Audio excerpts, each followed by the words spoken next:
María Quinteras no era solo una Adelita más. No era la mujer que seguía al hombre. Ella era la pesadilla del Ejército Federal, una fuerza de la naturaleza que forzó a Pancho Villa a romper sus propias reglas. La llamaron la temida pistolera del norte. Pero, ¿quién fue realmente esta mujer? ¿Y cómo es que su historia, que incluye 10 grandes batallas y un ascenso vertiginoso, terminó de la manera en que lo hizo?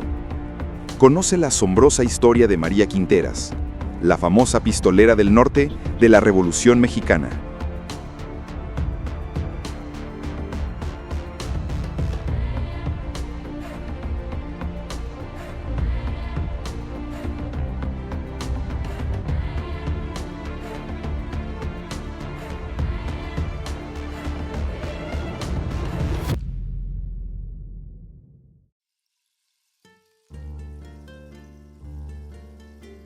En Chihuahua surgió una líder brutalmente eficaz.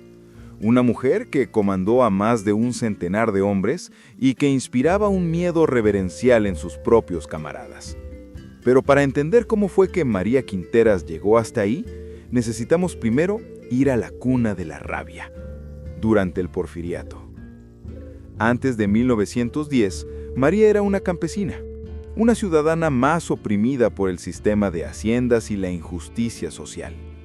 La primera condena para María y su familia era la tierra. Bajo el amparo de leyes de deslinde que favorecían a las compañías y a la élite, las comunidades indígenas y campesinas fueron despojadas de sus parcelas ancestrales. La tierra, que para el campesino era identidad y sustento, se convirtió en una mercancía para exportación. María Quinteras, como millones, fue reducida de dueña a jornalera sin tierra. La mayoría de los campesinos trabajaban jornadas extenuantes que superaban las 12 horas, a cambio de salarios miserables. Esta opresión no tenía recurso legal. La administración de justicia en el Porfiriato estaba totalmente subordinada a los intereses del hacendado. Por eso se dice que María Quinteras no era una idealista, era una sobreviviente. Cuando la llama de la revolución, impulsada por Madero, llegó al norte, María y su esposo no dudaron en unirse a las filas rebeldes de Francisco Villa. No lo hicieron por un discurso político, sino por una venganza profunda y personal contra el sistema que los había condenado a la miseria, y en donde muy pronto Quinteras destacaría de todos los demás. María Quinteras se negó a limitarse a las labores de campamento. Se vestía con un sombrero y un rifle, y no solo marchaba con los hombres, sino que se entrenaba con la misma intensidad. Sus compañeros pronto aprendieron que la puntería de María era letal. Hay relatos que afirman que podía abatir a un jinete al galope a distancias impresionantes. Ella se ganó el apodo de pistolera por su habilidad con el arma, no por capricho. Tampoco toleraba la indisciplina ni la falta de respeto. En un ambiente donde las soldaderas a menudo sufrían acoso, Quinteras usó el fusil y su reputación para imponer una disciplina de hierro. Sus propios compañeros la llamaban temida por su ferocidad en el campo de batalla y por la justicia sumaria que aplicaba. Este valor era innegable, pero su verdadero salto al liderazgo, la hazaña que Villa no pudo ignorar, ocurrió en uno de los asaltos más sangrientos del conflicto. ¿Te imaginas cuál? Antes de continuar, recuerda darle like a este video, suscribirte y compartirlo para que lleguemos a más gente. Me ayudarías mucho para seguir haciendo este contenido. Gracias. Su clímax llegó en 1914, durante la toma de Torreón, una batalla decisiva para la División del Norte. La historia cuenta que en medio de la carnicería, una columna de tropas villistas se desorganizó y quedó atrapada bajo el fuego federal. Mientras otros vacilaban, María Quinteras, fusil en mano, tomó el mando de ese destacamento. Con una mezcla de órdenes gritadas y disparos certeros, reorganizó la defensa y luego lideró una contraofensiva que desalojó al enemigo de una posición estratégica. Fue un acto de liderazgo puro.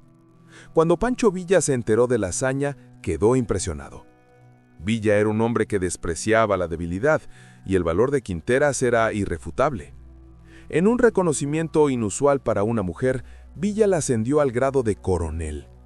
Ella no solo fue una mujer en la tropa, fue una mujer que ostentó un grado militar superior al de muchos hombres y lo hizo por mérito en combate.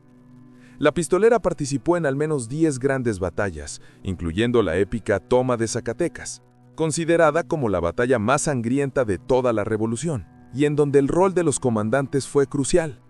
Aunque los detalles específicos de su escuadrón son escasos, se sabe que María Quinteras y sus hombres fueron vitales en la contención de las reservas federales. Su misión no era el asalto frontal, sino asegurar flancos o puntos altos. Su liderazgo fue una combinación de audacia en el asalto y disciplina en la defensa. Quinteras no permitía el robo, el saqueo innecesario, ni, lo que era más relevante para ella, el abuso de civiles o de otras mujeres. Hay crónicas que relatan que si un soldado bajo su mando cometía un crimen o mostraba cobardía, ella misma impartía la justicia. Su carácter, forjado en la llama de la batalla, chocaría inevitablemente con el nuevo orden, y con ello llegaría el misterio de su final. El principio del fin llegó en la primavera de 1915, con las batallas de Celaya, en Guanajuato. Villa enfrentó a su antiguo aliado y ahora archienemigo, Venustiano Carranza, cuyo ejército era comandado por el general Álvaro Obregón. Obregón era un estratega moderno. Utilizó una táctica defensiva demoledora: trincheras, alambre de púas y, crucialmente, la ametralladora.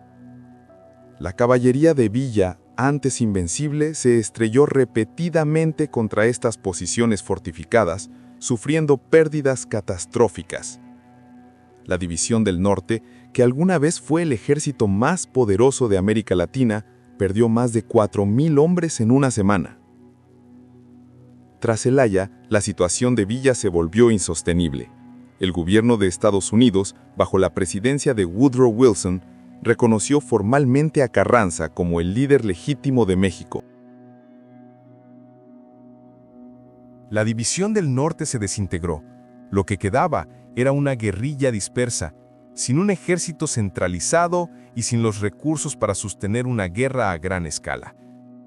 Después del colapso de la División del Norte y con la revolución entrando en una fase de pacificación bajo el gobierno de Álvaro Obregón, líderes como María Quinteras, que eran leales solo a su fusil y a Villa, se volvieron una amenaza para la estabilidad del nuevo Estado.